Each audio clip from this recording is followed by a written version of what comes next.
Hey everyone. So today we're taking a deep dive into building that dream passive income portfolio with a focus on stocks that could keep those dividends coming for years to come.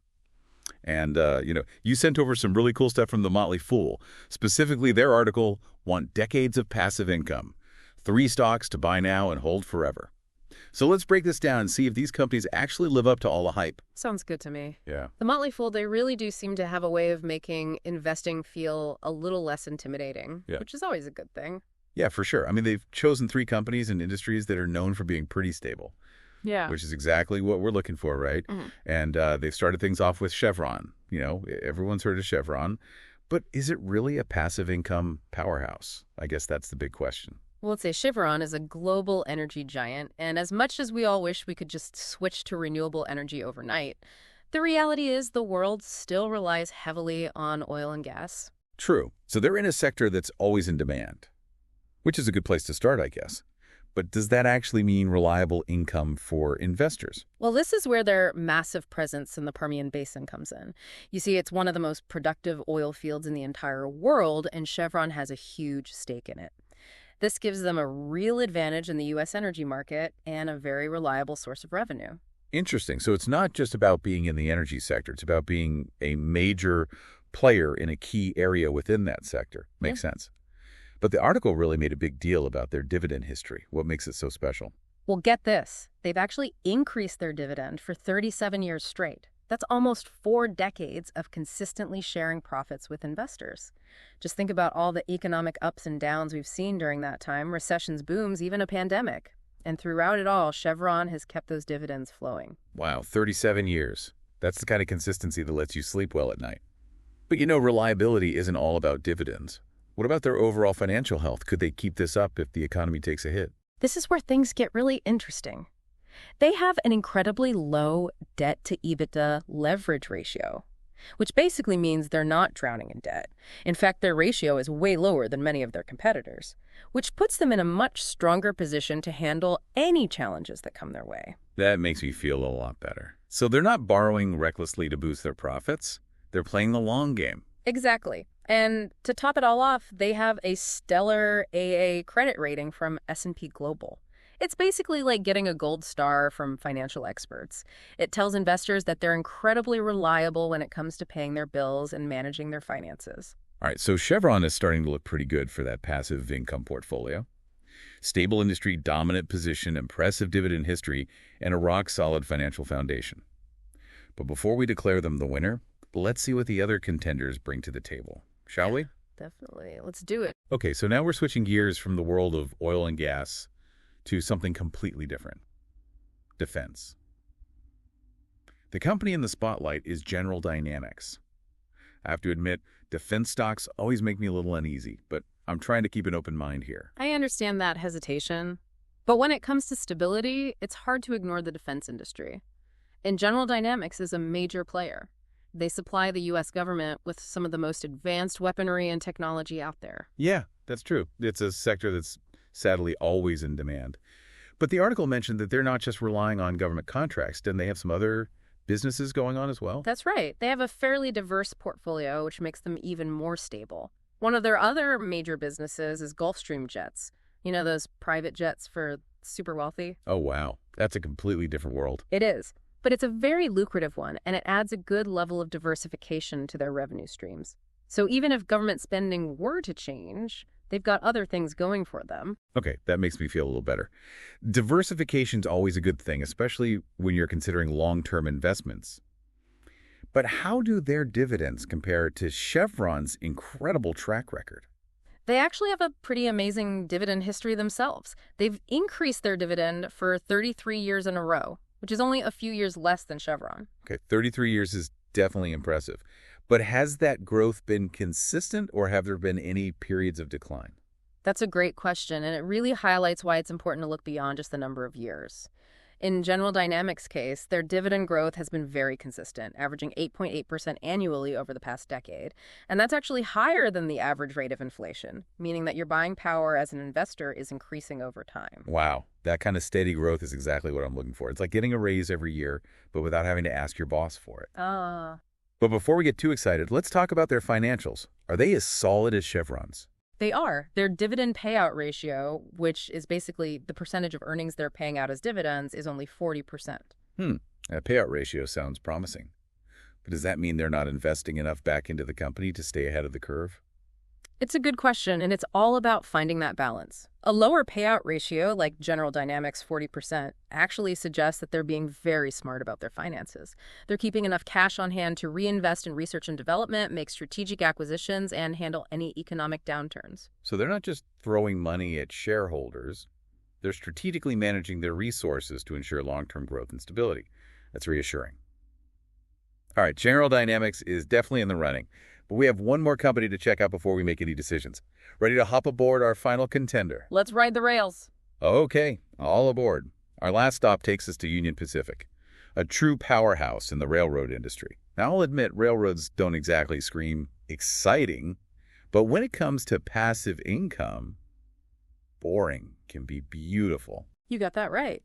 Railroads may not be flashy, but they play an absolutely vital role in our economy. They're like the circulatory system, moving goods across vast distances, keeping things flowing no matter what. And that's what makes them so appealing from a stability standpoint. That's a great point. It's not like some new technology is going to suddenly appear and make railroads obsolete. And speaking of stability, isn't competition in the railroad industry pretty limited? It is. There are only a handful of major players, and Union Pacific is one of the giants. So they're not constantly fighting for market share, which is a good thing when you're looking for consistent long-term growth. Okay, so stable industry, limited competition, all good signs. But how about those dividends? Do they measure up to Chevron and General Dynamics? They have a respectable streak going. They've increased their dividend for 18 years straight. It's not as long as the other two, but their growth rate has been impressive, averaging over 11% annually over the past decade. About 11%.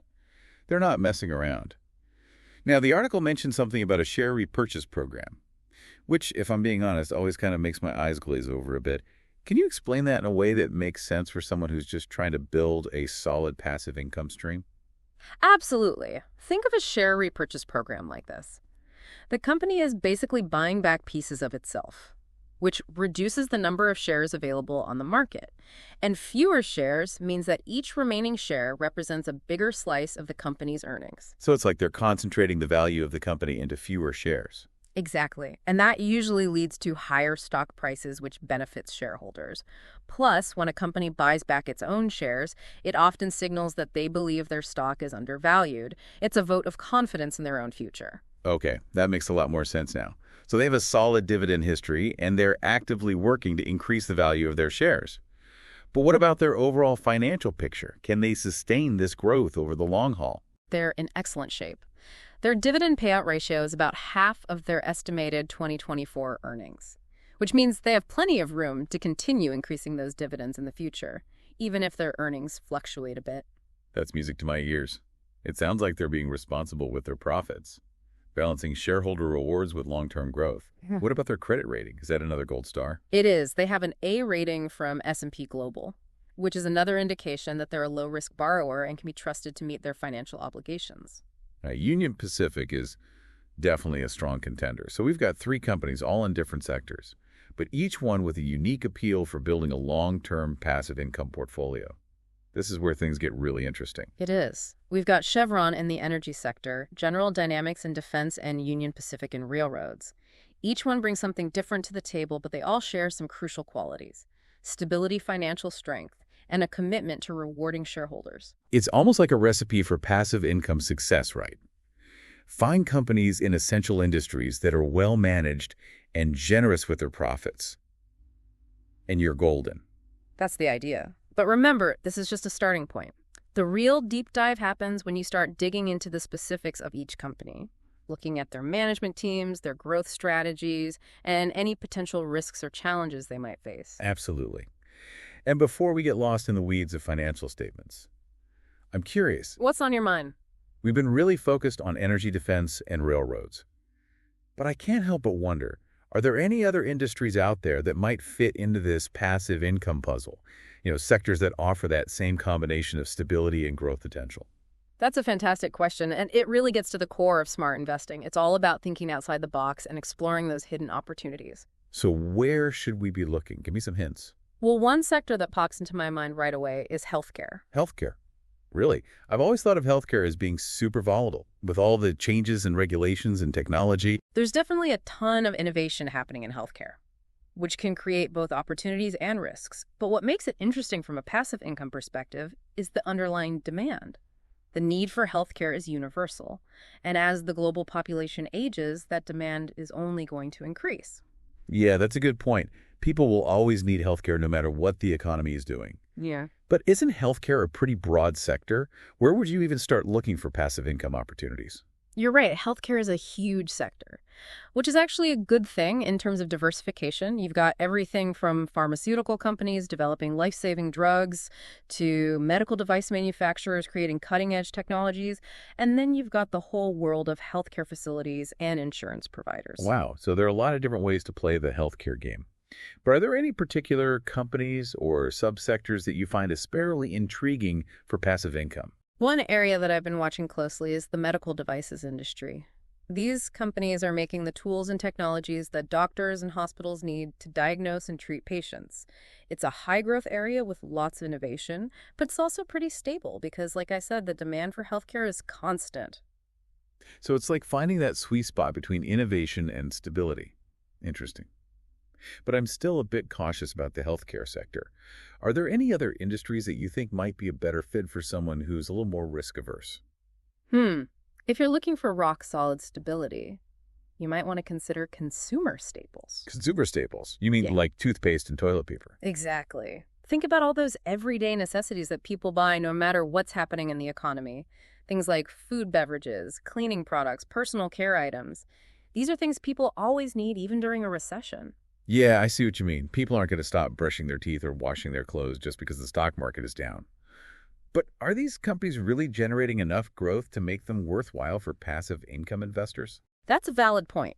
Consumer staples companies aren't typically known for explosive growth, but their consistency can be incredibly valuable. They generate steady streams of revenue, which translates into reliable dividends. Plus, many of these companies have strong brand recognition and loyal customer bases, which gives them a competitive advantage.